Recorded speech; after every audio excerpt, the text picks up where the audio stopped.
Kaki Monyet karya W. W. Jacobs bagian 2. Saat terbitnya matahari musim dingin yang cukup terang keesokan harinya, Pak White yang sedang berada di dekat meja makan menertawakan ketakutannya sendiri. Ada hawa yang berbeda dengan malam sebelumnya di situ. Hawa yang berisi kejemuan. Dan kaki monyet yang kotor dan mengerut itu tergeletak di sisi meja makan, menyatakan bahwa itu adalah benda yang tidak penting.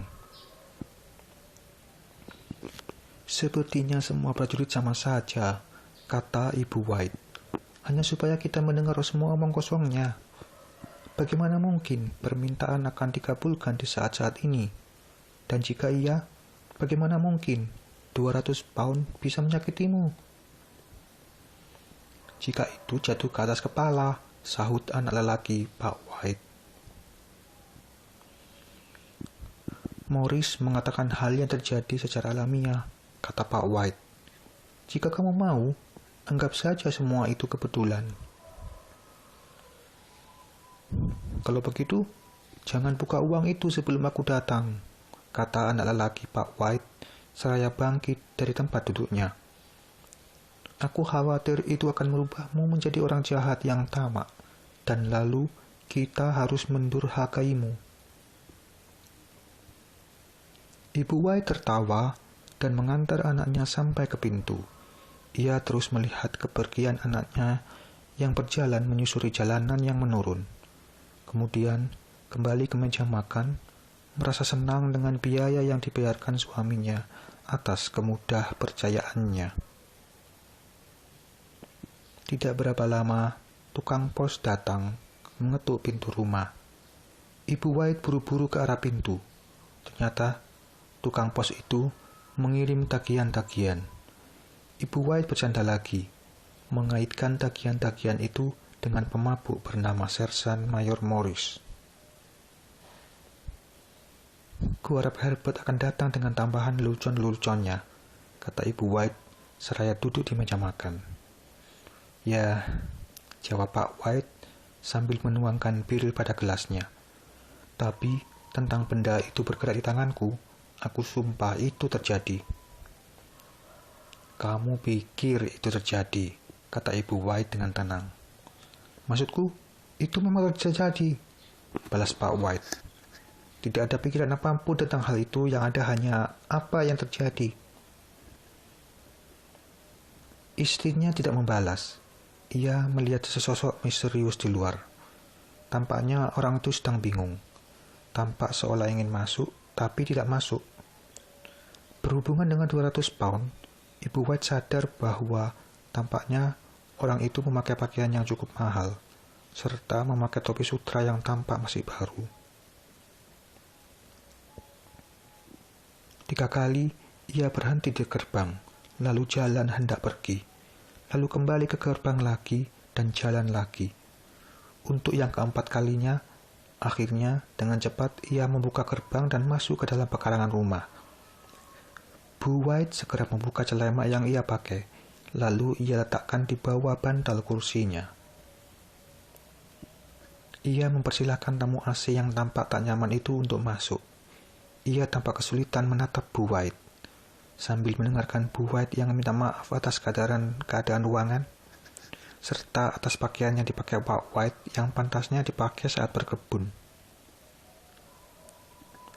Lalu Ibu White menunggu dengan sabar, seraya suaminya mengizinkannya untuk mengatakan urusannya. Tapi tamu asing itu tetap diam. Saya diminta untuk menghubungi. Akhirnya tamu itu berbicara, lalu ia membungkuk dan mengambil sehelai kain dari saku celananya. Saya datang dari Mau and McGinnis. Ibu White seperti tanpa bernapas, bertanya, apakah terjadi sesuatu? Apakah sesuatu terjadi pada Herbert? Ada apa?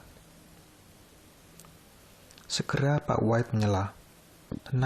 Tenang Bu, seru suaminya dengan cepat. Duduklah dan jangan langsung mengambil kesimpulan. "Maaf," kata tamu iseng itu.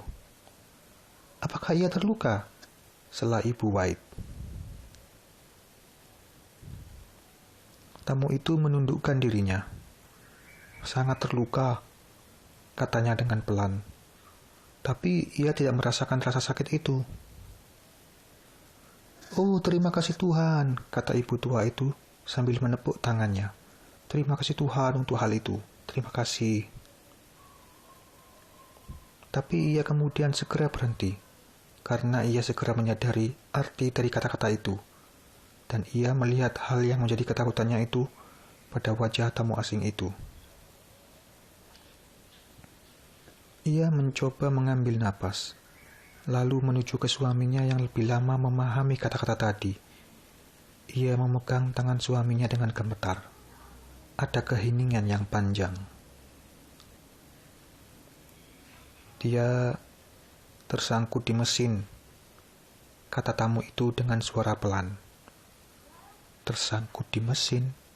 ulang Pak White dengan nada bingung. "Ya..." Pak White memandang keluar jendela dan menggenggam tangan istrinya, menekannya. Sesuatu yang tidak biasa ia lakukan sejak 40 tahun lalu.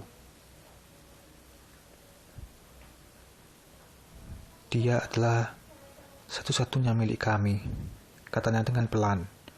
Ia kembali menghadap tamu asing di depannya. "Ini sangat berat." Tamu itu terbatuk-batuk lalu berdiri dan berjalan pelan ke jendela itu. "Firma kami mengucapkan belasungkawa dan simpati yang dalam atas kehilangan ini," ia berkata tanpa melihat kemana-mana lagi. "Saya mohon Anda mengerti, saya hanyalah suruhan dari mereka dan hanya mengikuti perintah."